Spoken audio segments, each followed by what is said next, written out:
Mistakes happen on set all the time, but it's usually no mystery. Just re-record the scene. But for some reason, some films choose to keep one mistake or another, making a point of even justifying the error in an eventual continuation.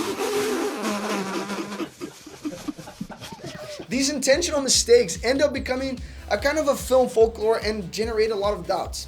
Well, check it out.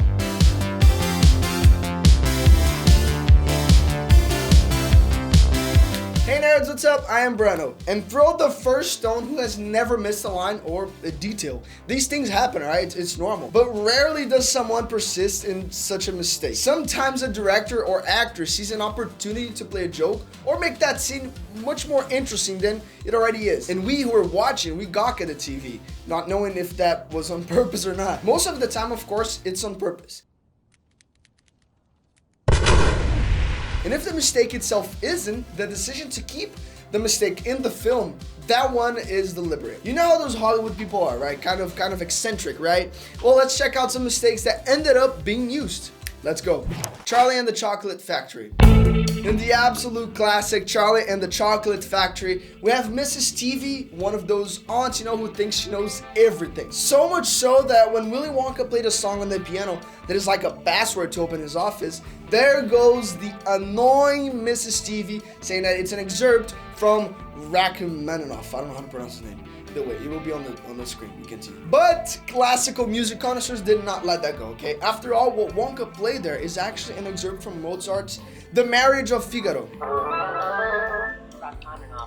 It was a silly mistake, but one that the film really decided to implement. In the DVD version with the comments, remember, it is explained that it was on purpose, precisely to show that Mrs. TV is a know-it-all, but she doesn't really know anything. Well, alright, I guess if you say so, who are we to argue, right? Rocky. In the first Rocky movie, there is also a silly mistake, but it was actually very well used by Sylvester Stallone. At the end of the film, right before the fight with Apollo Creed, the master of disaster, Rocky Balboa appears dressed in a robe that is obviously the wrong size. There's like 3 Stallones in there. It's huge. And clearly whoever ordered it got the size wrong, definitely. But without letting the shuttle drop, guys, Rocky still asks Adrian if the rope isn't too loose, knowing that obviously it was too big. This was left to show that Rocky was still a beginner next to Apollo Creed. And the fight that follows makes that very clear. So I guess that kind of worked out, right? The guy didn't even have a robe that was the right size. The Shining. All of The Shining's action take place in the Orange Overlook Hotel.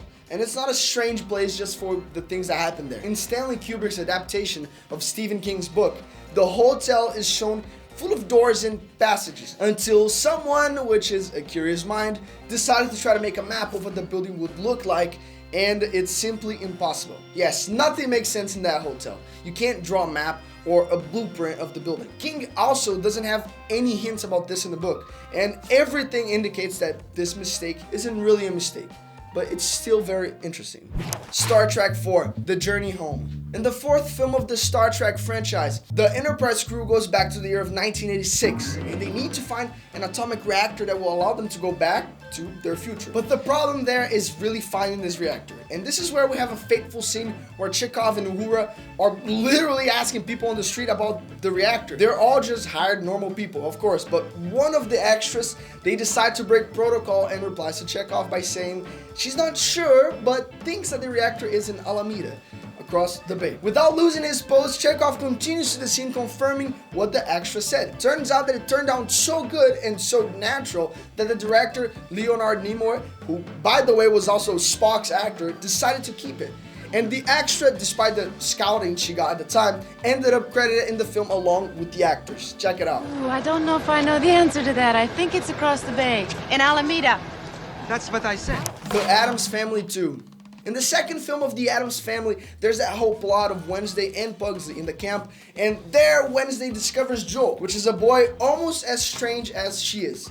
Then she has several activities there at the camp, and one of them is archery, something that Joel's actor clearly did not practice before the film. He tries to stretch the thing and can't really shoot an arrow for anything, which soon falls and he gets really nervous, throws everything on the ground, and the people around him burst out laughing. And yes, guys, all of that was real, and it was so fun that they decided to keep it in the movie. Well, I hope that after that, Joel's actor really learned to better prepare for the roles, right? Star Wars Episode 5, The Empire Strikes Back. Han Solo is one of the main characters of the original Star Wars trilogy. Yet, trickster Lando keeps getting his name wrong. The pronunciation is Han, but Lando insists on calling him Hen, which irritates even the character in the film. Until then, it's fine. Everyone thought it was just another mannerism by Billy Dean Williams, which is Lando's actor. But years later, we had the movie that shows the origin of Han Solo and how he met Lando. And doesn't younger Lando also say Hen, which means that if it was a mistake by the original actor, the franchise actually decided to adapt. And now, for all intents and purposes, this is how Lando actually calls Han Solo from the beginning. These directors are pretty smart, huh? 2001, A Space Odyssey. And to close the list, of course, again, we have Stanley Kubrick, who is extremely detailed, so everyone is surprised when he misses something like this. In the absolute classic 2001, A Space Odyssey, Dr. Frank Poole plays a game of chess against HAL 9000. A supercomputer, and the machine wins the game just by explaining what the next moves are going to be. Here's what happens though. When the professional chess players analyzed the game, it became clear that the computer couldn't win like that. Was it a bluff? Was it a mistake? And now here's something that complicates everything even more. Stanley Kubrick himself was actually a great chess player. He wasn't going to let a mistake of that size go by, right? The reality is that this movie is full of hidden details, references, and little mysteries, and I wouldn't be surprised at all if that was the case with this game. Well, Kubrick died without saying anything about this, but there's no doubt about it. The guy was an absolute genius of his field. But what about you? Do you remember any more mistakes in the movies that ended up being incorporated into the story and that was it? Tell us and talk about it in the comments down below. And if you liked the video, give a thumbs up because that helps me so much, of course. And you love me, right? Because I love you. And now that we get in the end, you gotta click on this button because I give you the content and now you give me the subscribe, right? Because you love me and I love you. Well, that helps me so much if you subscribe to the channel. And of course, click on the little bell below because you won't miss out on any new videos. And we are a new channel, so I'm just gonna be bringing you the good content. Peace.